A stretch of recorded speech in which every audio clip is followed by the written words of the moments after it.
Hello everyone, welcome back to our channel. Very good morning and namaste to all of you. आज है 7th October and I Suchi Rana as usual welcomes you all in today's current affairs session. So आज भी होंगे कुछ हमारे पास बेहतरीन questions that can be important from our exam point of view. So शुरू करते हैं आज का current affairs session and let us see what we have. And our first question says, which state assembly passed a bill providing for 75% reservation of factory and other blue collar jobs for local candidates? कि कौन सी राज्य सरकार की assembly ने या राज्य सरकार ने एक बिल पास किया है जिसमें ये कहा गया है कि जितने भी लोकल कैंडिडेट्स होंगे उनको 75% रिजर्वेशन मिलेगा। किस चीज में? फैक्ट्री में और जितने भी अदर ब्लू कलर की जॉब्स होती हैं उसमें। तो ऑप्शन क्या है हमारे सामने? ओडिशा या फिर Haryana.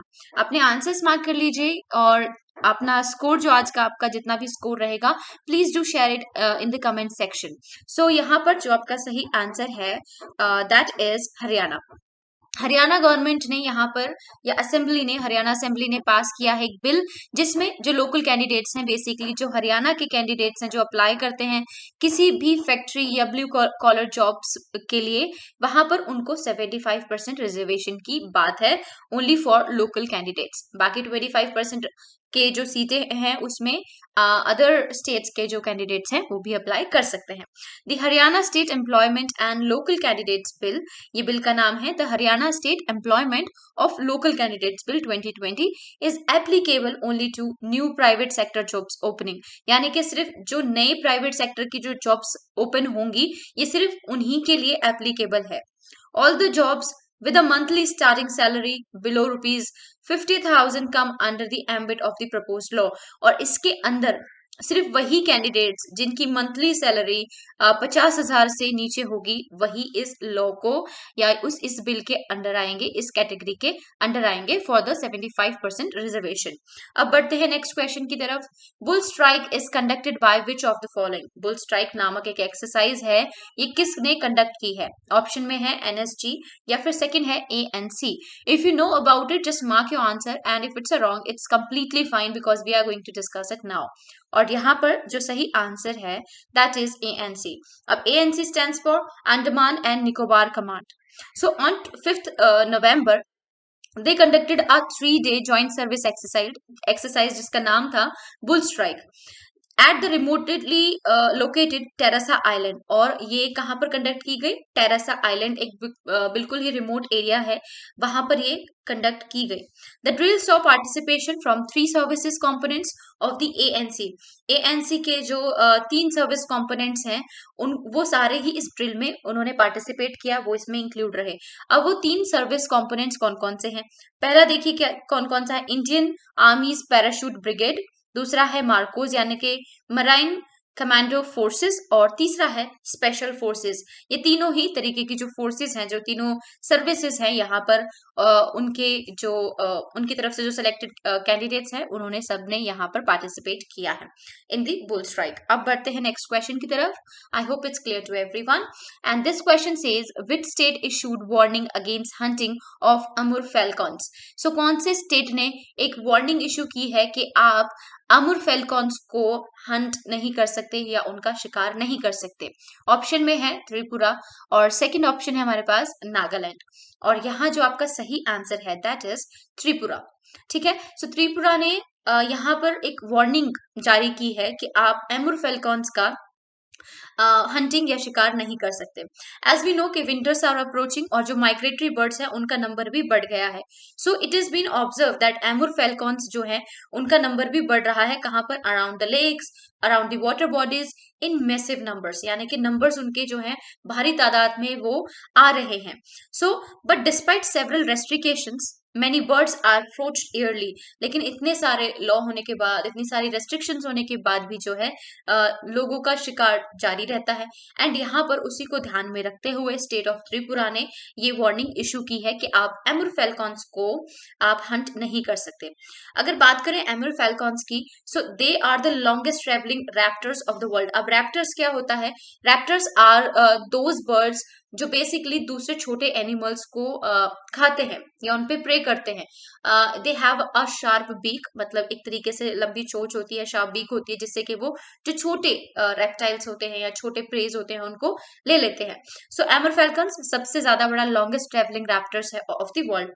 These migratory birds stop over the Dongyang Lake in the Nagaland during their annual migration. जब भी उनका एनुअल माइग्रेशन होता है तो वो बेसिकली नागालैंड के अंदर एक डोयांग लैंग है, वहां पर लेक है, वहां पर ये स्टॉप करते हैं। Thus Nagaland is also called as the falcon capital of the world, और इसी के लिए नागालैंड को falcon capital of the world भी कहा जाता है। This might be very very important from our exam point of view, so just remember these points के फेल्कन बर्ड्स जो है वो वर्ल्ड में लॉन्गेस्ट ट्रेवलिंग रैप्टर्स हैं, और नागालैंड को falcon capital of the world भी कहा जाता है।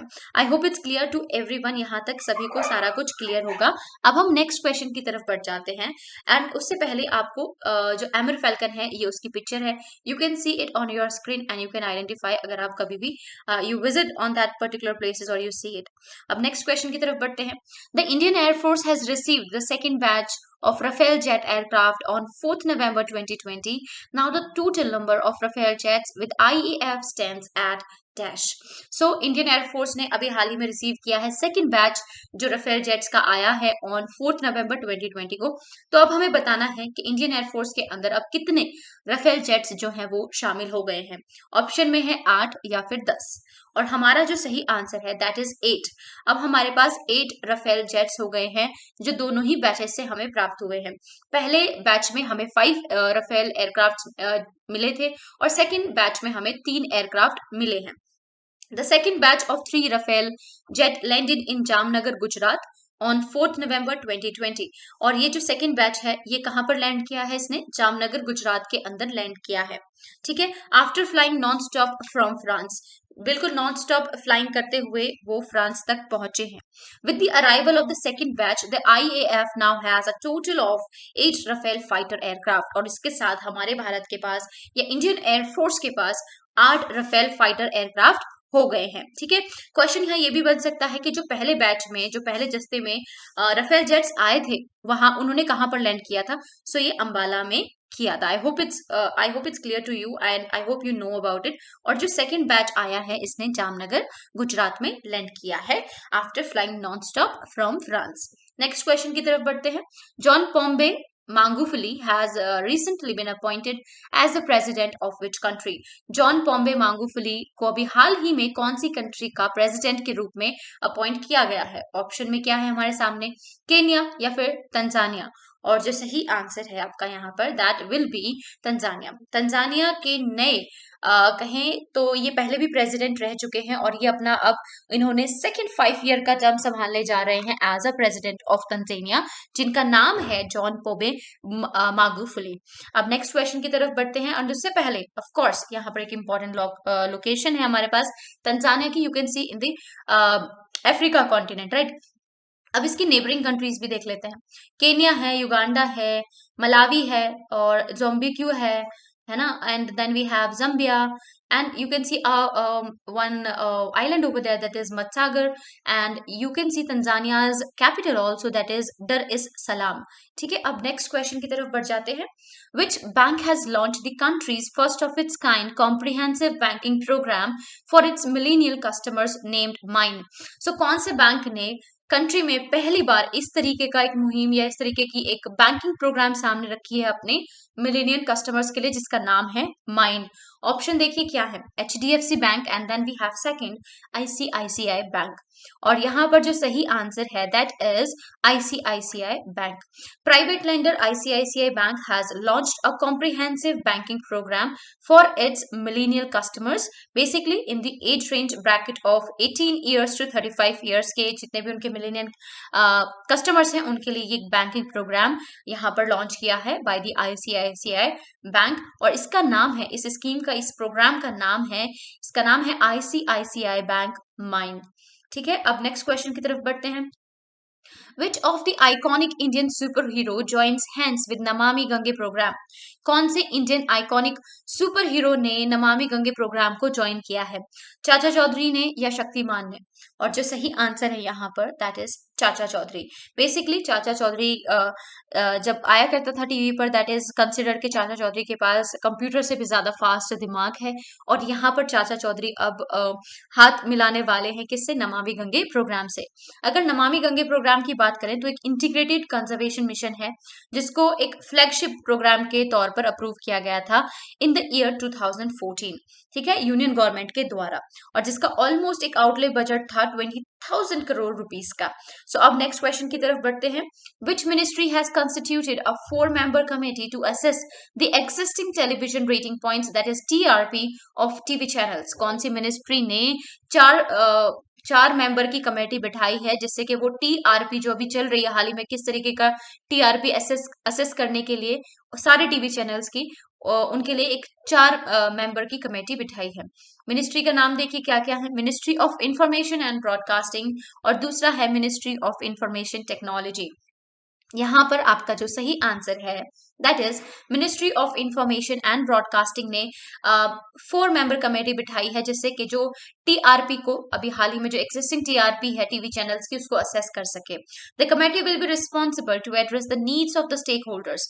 और ये जो कमेटी है ये ध्यान में रखेगी कि स्टेक होल्डर्स जो हैं, जितने भी कस्टमर्स हैं, व्यूवर्स हैं, उनकी नीड्स क्या है, एंड मेक नेसेसरी रिकमेंडेशन, और उसी आधार पर रिकमेंड करेगी, रिकमेंडेशन देगी अपनी, for a rating system which shall be robust, transparent and accountable.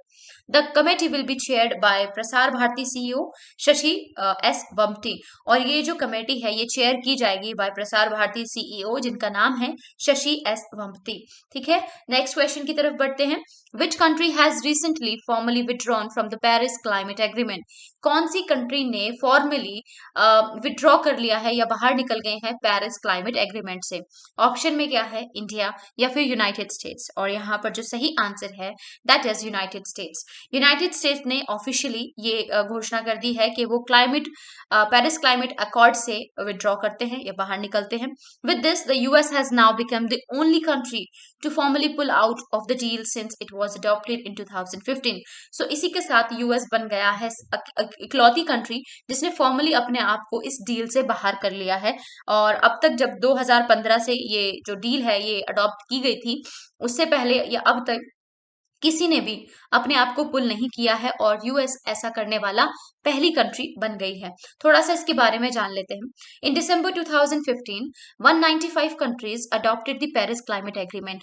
और क्या हुआ था कि 2015 में 195 कंट्रीज ने ये पेरिस क्लाइमेट एग्रीमेंट जो है उसको अडॉप्ट किया था। ये बेसिकली क्या है कि किस तरीके से हम ग्लोबल वार्मिंग से बच सकते हैं, कैसे अपने जो एक्शंस हैं उनको इंटेंसिफाई कर सकते हैं कि हम लो कार्बन ग्रोथ करें।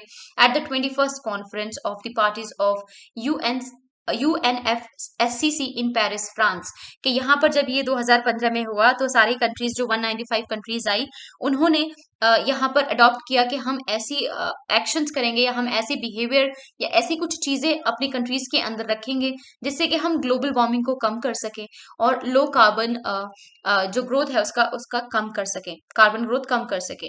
और ये सारा किया गया 21st कॉन्फ्रेंस के अंदर in the UNFCC in Paris France. अब ये क्या है? UNFCC क्या है? It stands for United Nations framework convention on climate changes. And 2015 में इसको अडॉप्ट किया गया और इसको इफेक्ट या फोर्स में लाया गया इन नवंबर 2016, और अभी 2022 नवंबर में यूएस ने इससे विड्रॉ कर लिया है। अब बढ़ते हैं हमारे आज के आखिरी क्वेश्चन की तरफ, and this says when is the international day for preventing the exploitation of the environment in war and armed conflict observed? So international day for preventing the exploitation of the environment in war and armed conflict जो है वो हम कौन से day पर observe करते हैं? Option देखिए, 9th 7th नवंबर या फिर 6 नवंबर, और आंसर है हमारा नवंबर 6। तो 6 नवंबर को हम ये डे ऑब्जर्व करते हैं। The international day for preventing the exploitation of the environment in war and armed conflict is an international day observed annually on November 6, और हर साल हम इसे एनुअली सेलिब्रेट करते हैं, हर एक साल सेलिब्रेट करते हैं एक इंटरनेशनल डे के तौर पर ऑन नवंबर 6। सो आज के लिए सिर्फ इतना ही, and I hope you enjoyed the session. I hope this is important and it's helpful for your exam point of view. And if you liked it, you enjoyed my explanation, do press the like button over there and let me know कि आपको आज का video पसंद आया है. साथ में do share it with your friends and family, and also subscribe our channel अगर आपने अभी तक नहीं किया है. So thanks for watching the video, and I will see you in the next week's from the Monday. We will continue our daily current affairs session, and we will include the most important questions that can be important from your exam point of view. So thanks for watching. See you again.